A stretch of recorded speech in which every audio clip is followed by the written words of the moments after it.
افلا یتدبرون القرآن، تدبر قرآن، مولانا امین احسن اصلاحی رحمہ اللہ۔ سورہ صافات آیات 149 تا 182۔ آگے کا مضمون۔ آگے خاتمہ سورہ کی آیات ہیں۔ سورہ کا خاتمہ اسی مضمون پر ہوا ہے جس سے اس کا آغاز ہوا ہے، اور قرآن کے اسلوب بیان کی اس خصوصیت کی طرف متعدد صورتوں میں ہم اشارہ کر چکے ہیں کہ جس مضمون سے سورہ کا آغاز ہوا ہے اسی پر اس کا اختتام بھی ہوا ہے۔ اس سورہ کا آغاز اس کی ابتدائی آیات پر ایک نظر ڈال کر دیکھ لیجئے۔ ملائکہ کی الوہیت اور جنات کی غیب دانی کے ابطال سے ہوا ہے۔ اس کے بعد قریش کی تنبیہ کے لیے حضرات انبیاء علیہم السلام کی سرگزشتیں بیان ہوئی ہیں، جس سے یہ حقیقت واضح ہوتی ہے کہ تمام انبیاء علیہم السلام نے اسی بات کی دعوت دی ہے جس کی دعوت آج ان کو دی جا رہی ہے، اور ساتھ ہی یہ حقیقت بھی واضح کی گئی ہے کہ جن لوگوں نے رسولوں کی تکذیب کی وہ تباہی سے دوچار ہوئے، اور اللہ تعالیٰ نے اپنے رسولوں اور ان کے ساتھیوں پر اپنی برکت و رحمت نازل فرمائی۔ دنیا میں بھی ان کے نام اور کام کو عزت و پائیداری حاصل ہوئی، اور آخرت میں بھی ان کے لیے ابدی بادشاہی کی بشارت ہے۔ بھی عینیہ یہی مضمون آخر میں ایک نئے اسلوب سے آیا ہے۔ پہلے مشرکین قریش کو چیلنج کیا ہے کہ تم فرشتوں کو خدا کی بیٹیاں مان کر ان کی جو پرستش کرتے ہو، اور جنات اور خدا کے درمیان تم نے جو رشتہ جوڑ رکھا ہے، اگر تمہارے پاس اس کی کوئی عقلی یا نقلی دلیل ہے تو اس کو پیش کرو، ورنہ خدا کے غضب سے ڈرو۔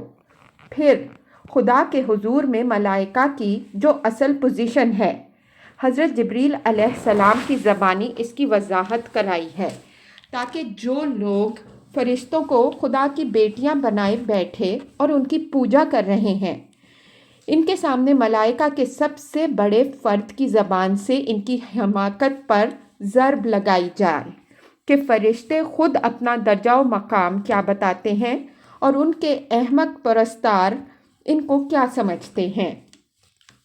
آخر میں نبی صلی اللہ علیہ وسلم کو تسلی دی گئی ہے کہ اللہ کے رسولوں کے لیے فتح و نصرت کا جو وعدہ ہو چکا ہے وہ تمہارے لیے بھی پورا ہوگا، اس وجہ سے صبر کے ساتھ اپنا کام کیے جاؤ، تمہارے مخالفین عنقریب اپنا انجام دیکھ لیں گے۔ اس روشنی میں آیات کی تلاوت فرمائیے۔ اعوذ باللہ من الشیطان الرجیم، بسم اللہ الرحمن الرحیم۔ فاستفتہم لربک البنات ولہم البنون ام خلقنا الملائکۃ اناثا وہم شاہدون الا انہم من افکہم لیقولون ولد اللہ وانہم لکاذبون اصطفی البنات علی البنین ما لکم کیف تحکمون افلا تذکرون ام لکم سلطان مبین فأتوا بکتابکم ان کنتم صادقین وجعلوا بینہ وبین الجنة نسبا وَلَقَدْ عَلِمَتِ الْجِنَّةُ إِنَّهُمْ لَمُحْضَرُونَ سُبْحَانَ اللَّهِ عَمَّا يَصِفُونَ إِلَّا عِبَادَ اللَّهِ الْمُخْلَصِينَ فَإِنَّكُمْ وَمَا تَعْبُدُونَ مَا أَنْتُمْ عَلَيْهِ بِفَاتِنِينَ إِلَّا مَنْ هُوَ صَالِ الْجَحِيمِ وَمَا مِنَّا إِلَّا لَهُ مَقَامٌ مَعْلُومٌ إِنَّا لَنَحْنُ الصَّافُّونَ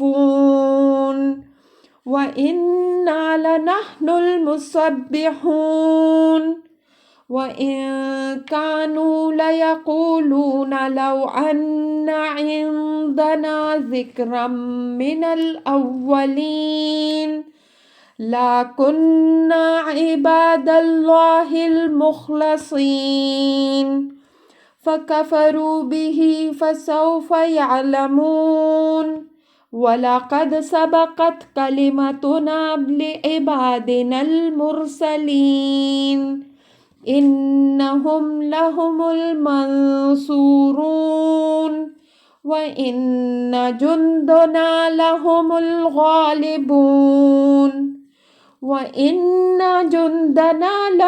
الْغَالِبُونَ فَتَوَلَّ عَنْهُمْ حَتَّى حِينٍ وَأَبْصِرْهُمْ فَسَوْفَ يُبْصِرُونَ أَفَبِعَذَابِنَا يَسْتَعْجِلُونَ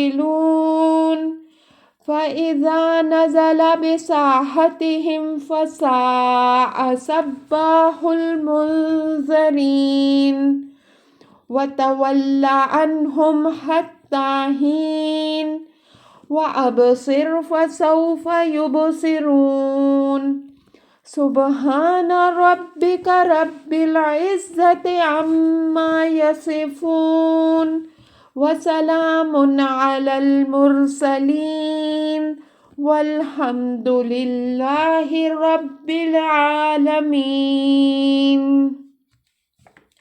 ترجمہ: تو ان سے پوچھو، کیا تیرے رب کے لیے بیٹیاں ہیں اور ان کے لیے بیٹے؟ کیا ہم نے فرشتوں کو عورتیں بنایا اور وہ دیکھ رہے تھے؟ آگاہ، یہ لوگ محض من گھڑت طور پر یہ بات کہہ رہے ہیں کہ خدا نے اولاد بنائی ہے، اور یہ بالکل جھوٹے ہیں۔ کیا اس نے بیٹوں پر بیٹیوں کو ترجیح دی؟ تمہیں کیا ہو گیا ہے؟ تم کیا ایسا فیصلہ کرتے ہو؟ کیا تم ہوش سے کام نہیں لیتے؟ کیا تمہارے پاس واضح حجت ہے؟ پس پیش کرو تم اپنی کتاب اگر تم اپنے دعوے میں سچے ہو۔ اور انہوں نے خدا اور جنوں کے درمیان بھی رشتہ جوڑ رکھا ہے، اور جنوں کو تو خوب پتہ ہے کہ وہ عذاب میں گرفتار ہوں گے۔ اللہ پاک ہے ان باتوں سے جو یہ بیان کرتے ہیں، بجز ان کے جو اللہ کے خاص بندے ہیں۔ بس تم اور جن کو تم پوچھتے ہو خدا سے برگشتہ نہیں کر سکتے مگر انہی کو جو جہنم میں پڑنے والے ہیں، اور ہم میں سے ہر ایک کے لیے بس ایک معین مقام ہے، اور ہم تو خدا کے حضور بس صف بستہ رہنے والے ہیں، اور ہم تو اس کی تسبیح کرتے رہنے والے ہیں۔ اور بے شک یہ لوگ کہتے ہیں کہ اگر تم ہمارے پاس پہلوں کی کوئی تعلیم ہوتی تو ہم اللہ کے خاص بندوں میں سے ہوتے۔ تو انہوں نے اس کا انکار کر دیا، تو وہ عنقریب جان لیں گے۔ اور ہمارے خاص مرسل بندوں کے لیے ہمارا یہ فیصلہ پہلے سے صادر ہو چکا ہے کہ مدد کے حقدار وہی ہوں گے، اور ہمارا ہی لشکر غالب رہنے والا بنے گا۔ تو کچھ دنوں کے لیے ان سے اعراض کرو اور ان کو دیکھو، وہ عنقریب دیکھ لیں گے۔ کیا وہ ہمارے عذاب کے لیے جلدی مچائے ہوئے ہیں؟ تو یاد رکھیں کہ وہ جب ان کے صحیفوں کیا وہ ہمارے عذاب کے لیے جلدی مچائے ہوئے ہیں؟ تو یاد رکھیں کہ وہ جب ان کی صفوں میں اترے گا تو بڑی ہی بری ہوگی ان لوگوں کی صبح جن کو اس سے آگاہ کیا جا چکا ہے۔ تو کچھ دنوں کے لیے ان سے اعراض کرو اور دیکھو، وہ بھی عنقریب دیکھ لیں گے۔ تیرا رب عزت کا مالک ان باتوں سے پاک ہے جو یہ بیان کرتے ہیں، اور پیغمبروں پر سلامتی ہے، اور شکر کا سزاوار اللہ ہے، عالم کا خداوند۔ الفاظ کی تحقیق اور آیات کی وضاحت۔ فَاسْتَفْتِهِمْ أَلِرَبِّكَ الْبَنَاتُ وَلَهُمُ الْبَنُونَ۔ اس کلام کا عطف جیسا کہ ہم نے ارشاد کیا ابتدائی سورہ کے مضمون پر ہے، اگرچہ کلام کے دونوں حصوں کے درمیان با اعتبار الفاظ بعد نظر آتا ہے، لیکن یہ بعد محض ظاہری ہے۔ حقیقت کے اعتبار سے کلام بالکل مربوط ہے۔ شروع میں ملائکہ اور جنات کی الوہیت کی تردید کے بعد بھی عینیہ اسی فَاسْتَفْتِهِمْ کے لفظ سے آیت 11 میں کلام کا رخ قریش کے لیے تہدیدہ و وعید اور پیغمبر صلی اللہ علیہ وسلم کے لیے تسلی کی طرف مڑ گیا تھا، اور وہی مضمون یہاں پھر پورے تسلسل کے ساتھ جاری رہا ہے۔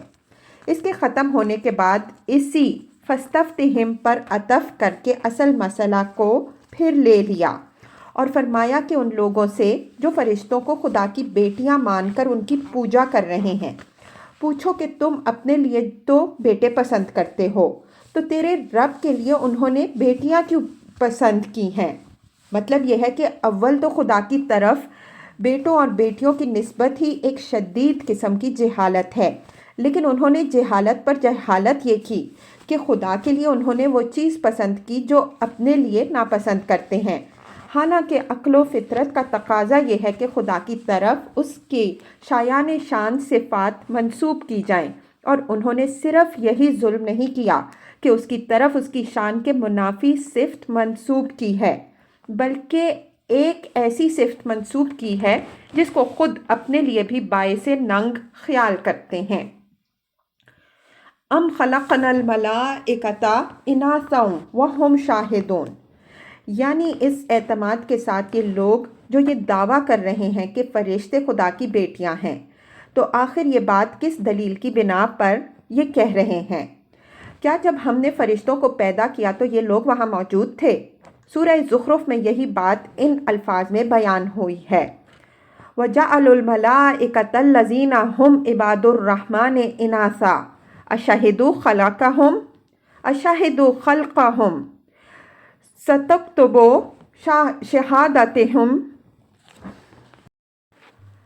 وَجَعَلُوا الْمَلَائِكَةَ الَّذِينَ هُمْ عِبَادُ الرَّحْمَنِ إِنَاثًا أَشَهِدُوا خَلْقَهُمْ سَتُكْتَبُ شَهَادَتُهُمْ وَيُسْأَلُونَ۔ آیت 19۔ کیا انہوں نے فرشتوں کو جو اللہ کے بندے ہیں عورتیں بنا دیا؟ کیا یہ ان کی پیدائش کے وقت موجود تھے؟ ان کا یہ بیان لکھ دیا جائے گا اور ان سے اس کی پرسش ہوگی۔ الا انہم من افکہم لیقولون ولد اللہ انہم لکاذبون، یعنی دلیل ان کے پاس نہ کوئی عقلی ہے اور نہ نقلی، اور نہ انہوں نے اس کا کوئی مشاہدہ کیا ہے، بس اپنے جی سے گھڑ کے یہ دعوے کر رہے ہیں کہ خدا کی اولاد ہے۔ فرمایا کہ یہ لوگ بالکل جھوٹے ہیں۔ اصطفی البنات علی البنین ما لکم کیف تحکمون افلا تذکرون، یعنی اگر اسے اولاد ہی کا شوق تھا تو سوچنے کی بات یہ ہے کہ اس نے بیٹوں پر بیٹیوں کو کیوں ترجیح دی؟ وہ جب بیٹے بھی پیدا کر سکتا تھا تو آخر اس نے اپنے لیے وہ چیز کیوں گوارا کی جس کو تم اپنے لیے بادل ناخواستہ ہی گوارا کرتے ہو؟ ما لکم کیف تحکمون، تمہاری عقل کو کیا ہو گیا ہے کہ تم ایسا الٹا فیصلہ کرتے ہو؟ افلا تذکرون، یعنی تمہاری یہ بات صاف شہادت دے رہی ہے کہ تم ذرا بھی ہوش و گوش سے کام لینے والے لوگ نہیں، ورنہ آخر تم خدا کے لیے وہ بات کس طرح پسند کرتے ہو جو اپنے لیے پسند کرنے پر تیار نہیں ہو۔ مطلب یہ ہے کہ یہ بات اپنی صداقت کے ثبوت کے لیے کسی حجت و استدلال کی محتاج نہیں، بلکہ صرف تذکر یعنی دھیان کرنے کی محتاج ہے۔ اگر کوئی شخص بالکل ہی بلید یا ابالی نہ ہو تو وہ بادنا توجہ اس کو سمجھ سکتا ہے۔ ام لکم سلطان مبین فأتوا بکتابکم ان کنتم صادقین، فرمایا کہ اگر تمہارے پاس اس کی کوئی واضح حجت ہے تو اس کو پیش کرو۔ واضح حجت کی وضاحت یہاں کتاب کے لفظ سے فرما دی گئی ہے کہ اگر تمہارے پاس کسی آسمانی کتاب کی شہادت تمہارے اس دعوے کے حق میں موجود ہے تو اس کو پیش کرو۔ خدا کے باب میں کسی کو کوئی بات من گھڑت طور پر کہنے کا حق نہیں، بلکہ صرف دلیل و برہان کی بنیاد پر کہنے کا حق ہے، اور سب سے زیادہ واضح برہان اس کی کتاب ہو سکتی ہے جو اس نے لوگوں کی تعلیم و ہدایت کے لیے اتاری ہو۔ وَجَعَلُوا بَيْنَهُ وَبَيْنَ الْجِنَّةِ نَسَبًا وَلَقَدْ عَلِمَتِ الْجِنَّةُ إِنَّهُمْ لَمُحْضَرُونَ سُبْحَانَ اللَّهِ عَمَّا يَصِفُونَ إِلَّا عِبَادَ اللَّهِ الْمُخْلَصِينَ۔ ان آیات میں سبحان اللہ عما یصفون بطور جملہ معترضہ ہے، اور الا عباد اللہ المخلصین کا تعلق وَلَقَدْ عَلِمَتِ الْجِنَّةُ إِنَّهُمْ لَمُحْضَرُونَ سے ہے۔ قرآن میں متعدد نظیریں موجود ہیں کہ جب کسی بات کی فوری تردید کی ضرورت ہوتی ہے تو تردید اصل سلسلہ کلام کے بیچ میں آ جاتی ہے۔ اس سے اس حقیقت کا اظہار ہوتا ہے کہ وہ بات ایسی گھنونی ہے کہ متکلم کو اس کی تردید کے معاملہ میں اتنا توقف بھی گوارا نہیں کہ اس کی بات پوری ہو لے۔ آیات کا مطلب یہ ہے کہ ان لوگوں نے صرف یہی غضب نہیں کیا کہ فرشتوں کو خدا کی بیٹیاں بنایا، بلکہ اس سے بھی بڑا ستم یہ کیا کہ جنوں اور خدا کے درمیان بھی انہوں نے رشتہ جوڑ رکھا ہے۔ فرشتوں کو انہوں نے خدا کی ذات میں شریک بنایا ہے اور جنات کو خدا کے حقوق اور اس کی صفات میں۔ عبادت خاص اللہ تعالیٰ کا حق ہے، لیکن یہ بدقسمت لوگ جنوں کو نافع و فتار عبادت خاص اللہ تعالیٰ کا حق ہے، لیکن یہ بدقسمت لوگ جنوں کو نافع و دار اور علم غیب کے حصول کا ذریعہ مانتے اور اس وہم کی بنیاد پر ان کی عبادت کرتے ہیں اور ان کے لیے قربانیاں اور چڑھاوے پیش کرتے ہیں۔ وَلَقَدْ عَلِمَتِ الْجِنَّةُ إِنَّهُمْ لَمُحْضَرُونَ یعنی یہ بالکل مدعی سست اور گواہ چست والی بات ہے۔ جنات کو تو اچھی طرح علم ہے کہ وہ خدا کی مخلوق ہیں اور ان کو اپنے اعمال کی جواب دہی کے لیے ایک دن اپنے رب کے حضور حاضر ہونا ہے، اور جو ان میں مجرم ہوں گے وہ اپنے جرم کی پاداش میں مبتلا عذاب ہوں گے۔ لیکن ان لال بھچکڑوں نے ان کو خدائی میں شریک مان کر ان کی پوجا شروع کر رکھی ہے۔ سبحان اللہ عما یصفون، یہ بات نہایت گھنونی تھی کہ جنات کو خدا کے ساتھ جوڑ دیا جائے۔ اس وجہ سے بلا توقف اس کی تردید فرما دی کہ خدا کی ذات اور صفات اس قسم کی تمام نسبتوں سے پاک ہیں۔ نہ کوئی اس کی ذات میں شریک ہے نہ صفات میں، اور اپنی ذات و صفات میں بالکل وحدہ لا شریک ہے۔ اس وجہ سے وہ اپنے حقوق میں بھی بالکل یکتا اور لا شریک ہے۔ الا عباد اللہ المخلصین، یہ استثناء انہم لمحضرون سے ہے، چونکہ محضرون کے اندر یہ مفہوم موجود ہے کہ خدا کے حضور سب مجرموں کی طرح گرفتار کر کے حاضر کیے جائیں گے۔ اس وجہ سے اس استثناء کے ذریعے سے یہ بات واضح فرما دی کہ اس سے صرف وہی بچیں گے جن کو اللہ اپنی توفیق بخشی سے اپنی سنت کے مطابق اپنی بندگی و اطاعت کے لیے خاص کر لے اور وہ شیطان کے فتنوں سے محفوظ رہ جائیں۔ زمخشری رحمہ اللہ کو معلوم نہیں کیا مغالطہ پیش آیا کہ یہاں انہوں نے جنوں سے فرشتوں کو مراد لیا ہے۔ ہم نے آیات کی صحیح تاویل واضح کر دی ہے، اس وجہ سے اس کی تردید کی ضرورت باقی نہیں رہی۔ قرآن میں ملائکہ و جنات کا ذکر دو بالکل مختلف الجنس اور زمخشری رحمہ اللہ کو معلوم نہیں کیا مغالطہ پیش آیا کہ یہاں انہوں نے جنوں سے فرشتوں کو مراد لیا ہے۔ ہم نے آیات کی صحیح تاویل واضح کر دی ہے، اس وجہ سے اس کی تردید کی ضرورت باقی نہیں رہی۔ قرآن میں ملائکہ و جنات کا ذکر دو بالکل مختلف الجنس اور مختلف الصفات مخلوقات کی حیثیت سے ہوا ہے۔ ان دونوں کو ایک قرار دینے کی کوئی گنجائش نہیں ہے۔ بس زیادہ سے زیادہ جو بات کہی جا سکتی ہے وہ یہ ہے کہ جنات اپنی خلقت کے اعتبار سے انسان کے بالمقابل ملائکہ سے قریب تر ہیں، اس لیے کہ جنات کی خلقت نار سے ہوئی اور جنوں کی نور سے اور انسان کی مٹی سے۔ فَإِنَّكُمْ وَمَا تَعْبُدُونَ مَا أَنْتُمْ عَلَيْهِ بِفَاتِنِينَ إِلَّا مَنْ هُوَ صَالِ الْجَحِيمِ۔ بعض اہل تعویل نے علیہ بِالصَّافِنِین میں اعلیٰ کو خلاف کے مفہوم میں لیا ہے اور زمین کا مرجع اللہ تعالیٰ کو قرار دیا ہے۔ مجھے اس پر جزم نہیں ہے، لیکن اگر یہ توجیہ قبول کر لی جائے تو ان آیات میں جنات پرستوں کو آگاہ کیا جا رہا ہے کہ تم اور تمہارے یہ معبود دونوں مل کر اپنے اس فتنے کے ذریعے سے جو تم نے کھڑا کیا ہے، خدا سے صرف انہی لوگوں کو برگشتہ کر سکتے ہو جو اپنی بدعمالیوں کے باعث خود جہنم میں پڑنے والے ہیں۔ گویا جو بات ابلیس کے چیلنج کے جواب میں اللہ تعالیٰ نے فرمائی تھی کہ تیرا زور صرف انہی پر چلے گا جو تیری پیروی کرنے والے بنیں گے، میرے مخلص بندوں پر تیرا کوئی زور نہیں چلے گا، وہی بات یہاں دوسرے الفاظ میں فرما دی گئی ہے، اور مقصود اس حقیقت کا اظہار ہے کہ اللہ تعالیٰ نے اس کائنات کے نظام میں یہ آزمائشیں جو رکھی ہیں، یہ لوگوں کو گمراہی میں ڈالنے کے لیے نہیں بلکہ محض امتحان کے لیے ہیں۔ اللہ کے جو بندے اس امتحان میں پورے اترنے کی کوشش کریں گے، شیطان اور اس کے پرستار ان کا کچھ نہیں بگاڑ سکتے۔ استاذ امام رحمہ اللہ کے نزدیک ضمیر مجرور کا مرجع ما تعبدون ہے۔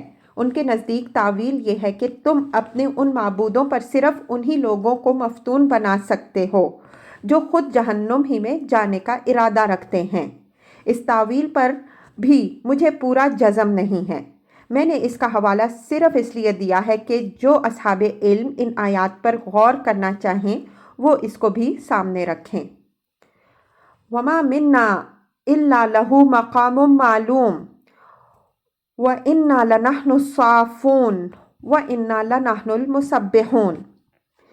فرشتوں کی حیثیت سے متعلق اوپر جو باتیں بیان ہوئی ہیں وہ اللہ تعالیٰ کی طرف سے ہیں۔ اب ان آیات میں فرشتوں کے گلے سرسبد حضرت جبریل امین علیہ السلام اللہ تعالیٰ کے حکم سے براہ راست اپنی اور تمام ملائکہ کی حیثیت واضح فرما رہے ہیں کہ اللہ تعالیٰ کے حضور میں ان کا مرتبہ و مقام کیا ہے اور ان کی بازگاہ میں وہ کن اعمال و اشکال میں مشغول رہتے ہیں، کہ اللہ تعالیٰ کے حضور میں ان کا مرتبہ و مقام کیا ہے اور اس کی بازگاہ میں وہ کن اعمال و اشغال میں مشغول رہتے ہیں۔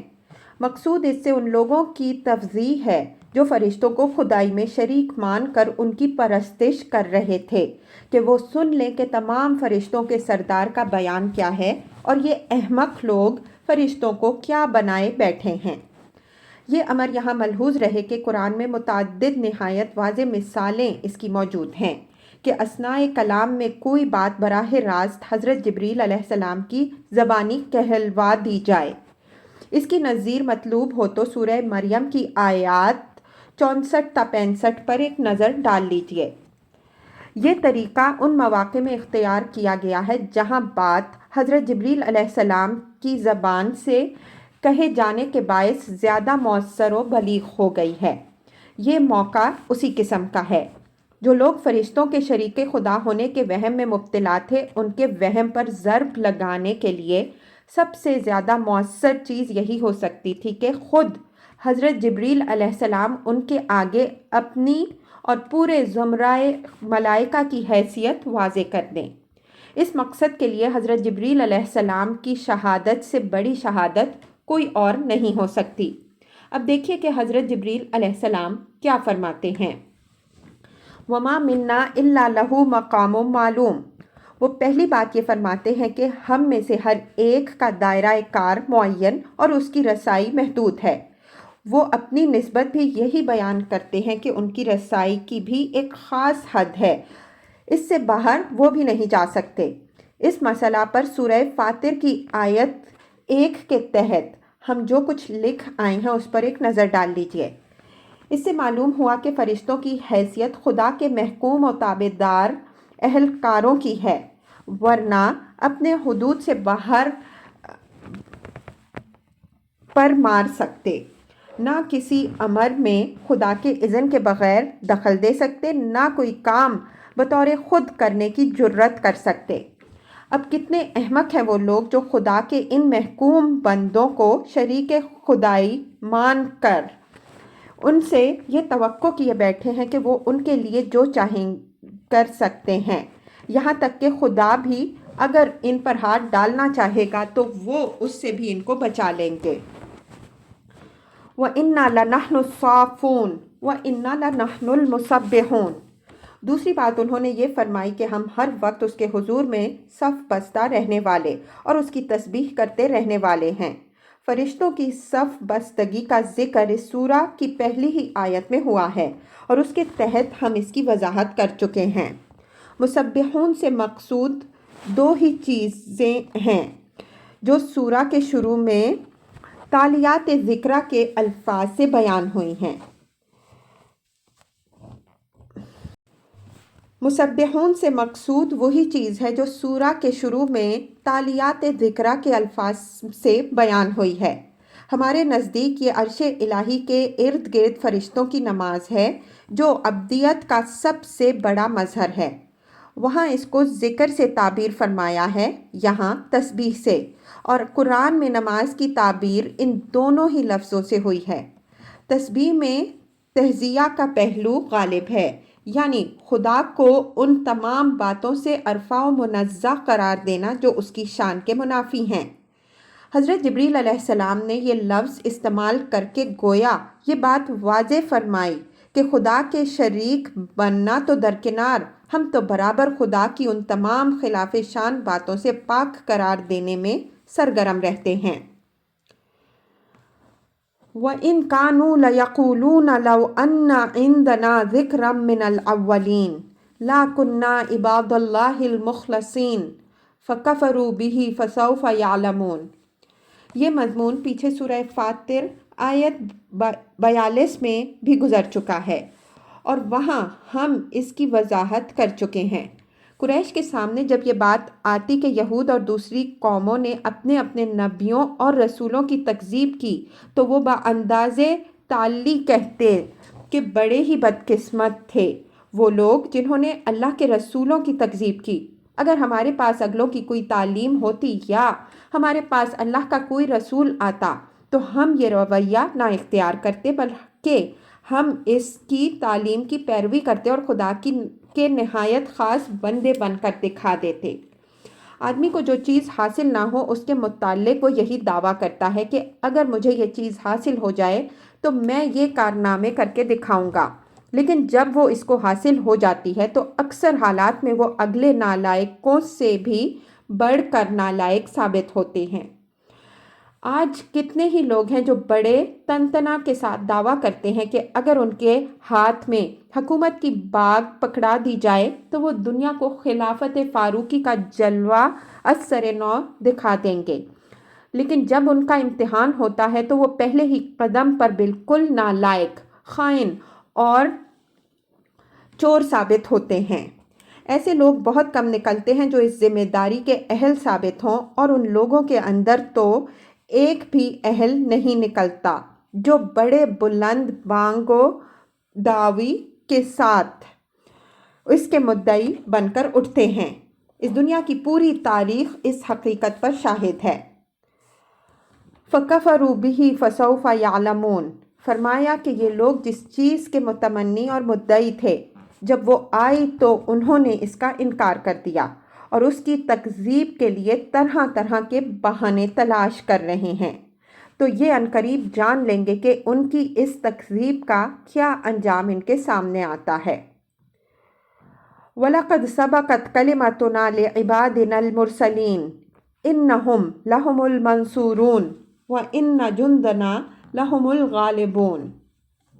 یہ اس انجام کی طرف اشارہ ہے جس سے رسولوں کے مکذبین کو لازماً دوچار ہونا پڑتا ہے، اور مقصود اس سے قریش کو متنبع کرنا ہے کہ اگر انہوں نے اپنی روش نہ بدلی تو وہی سنت الہی ان کے باب میں بھی ظاہر ہوگی جو اس سے پہلے دوسرے مکذبین کے لیے ظاہر ہو چکی ہے۔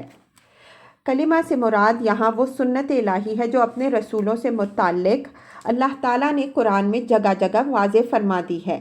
مثلاً کتب اللہ لأغلبن انا ورسلی ان اللہ قوی عزیز، مجادلہ 21۔ اللہ نے لکھ رکھا ہے کہ میں غالب رہوں گا اور میرے رسول، بے شک اللہ قوی اور غالب ہے۔ دوسرے مقام میں اس سے زیادہ وضاحت کے ساتھ یہ سنت ان الفاظ میں بیان ہوئی ہے، اِنَّا لَنَنْصُرَنَّ رُسُلَنَا وَالَّذِينَ آمَنُوا فِي الْحَيَاةِ الدُّنْيَا وَيَوْمَ يَقُومُ الْأَشْهَادُ۔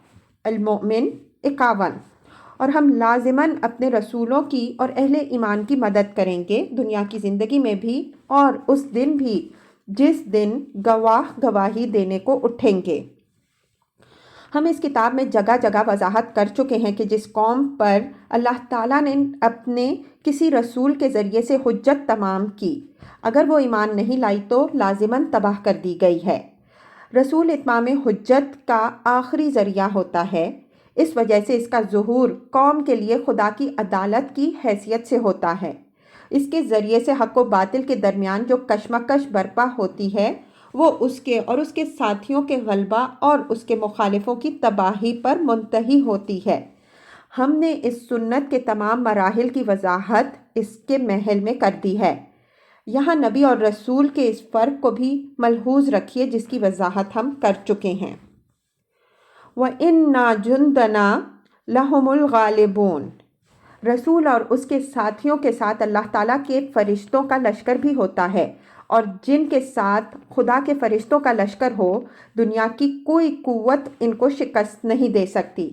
اس لشکر کو امتحان کے طور پر آزمائشیں تو پیش آتی ہیں، لیکن فتح بالآخر اسی کو حاصل ہوتی ہے۔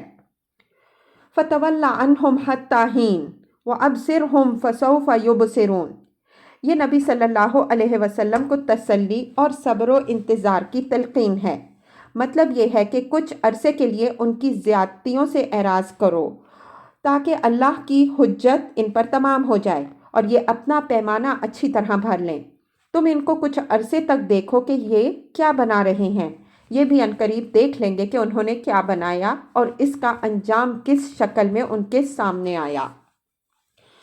أَفَبِعَذَابِنَا يَسْتَعْجِلُونَ فَإِذَا نَزَلَ بِسَاحَتِهِمْ فَسَاءَ صَبَّاحُ الْمُنذِرِينَ فَتَوَلَّ عَنْهُمْ حَتَّى حِينٍ وَأَبْصِرْ فَسَوْفَ يُبْصِرُونَ، یعنی رسول کی تکذیب کی صورت میں ان کو جس عذاب سے ڈرایا جا رہا ہے، اگر وہ اس کے لیے جلدی مچائے ہوئے ہیں اور کہتے ہیں کہ جب تک وہ عذاب یا اس کا کوئی نمونہ ان کو دکھا نہ دیا جائے گا وہ ایمان لانے والے نہیں ہیں، تو ان کو آگاہ کرو کہ وہ عذاب کوئی معمولی چیز نہیں ہے۔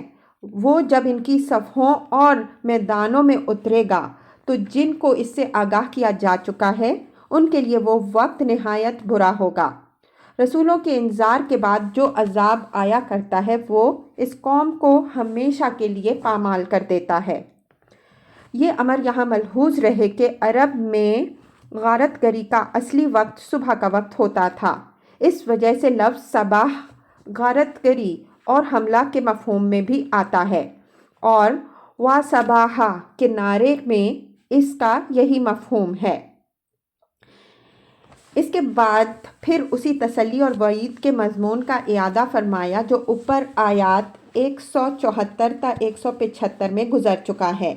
پیغمبر صلی اللہ علیہ وسلم کو تسلی دی کہ ابھی کچھ دنوں اور ان کی ان یاغیوں کو نظر انداز اور انتظار کرو، اور کفار کو دھمکی دی کہ جلد وہ وقت آ رہا ہے جب وہ سب کچھ اپنی آنکھوں سے دیکھ لیں گے جس سے ان کو آگاہ کیا جا رہا ہے۔ سبحان ربک رب العزت عما یصفون، یعنی تمہارا رب جو تمام عزت و اقتدار کا حقیقی مالک ہے وہ ان تمام باتوں سے عرفہ اور پاک ہے جو یہ مشرکین اس کی طرف منسوب کرتے ہیں۔ اس نے ان کو ان خرافات سے آگاہ کیا اور ان کے نتائج سے باخبر کر دیا۔ اگر وہ اب بھی ان باتوں سے باز نہیں آتے تو اس کا انجام دیکھیں گے۔ وَسَلَامٌ عَلَى الْمُرْسَلِينَ، اوپر دوسرے رسولوں کے سلسلے میں جس طرح سلامتی کی یہ بشارت وارد ہوئی ہے، اسی طرح آخر میں یہ رسول صلی اللہ علیہ وسلم کے لیے بشارت ہے کہ جو سنت الہی تمام رسولوں کے لیے ظاہر ہوئی وہی تمہارے لیے ہے۔ اللہ کے رسولوں کے لیے سلامتی ہے، تباہی ان کے دشمنوں کے لیے ہے۔ والحمد للہ رب العالمین، اور اللہ حمد و شکر کا سزاوار ہے، اس وجہ سے وہ اس کشمکش حق و باطل میں لازماً حق کا بول بالا کرے گا اور باطل کو شکست دے گا۔ وہ عالم کا پروردگار ہے، اس کی اس پروردگاری کا لازمی تقاضا ہے کہ اس دنیا میں بھی اس کا عدل ظاہر ہو اور آخرت میں بھی اس کے عدل کامل کا ظہور ہو۔ یہی اس کی ربوبیت کا تقاضا ہے اور یہی انبیاء پردہ دنیا اور آخرت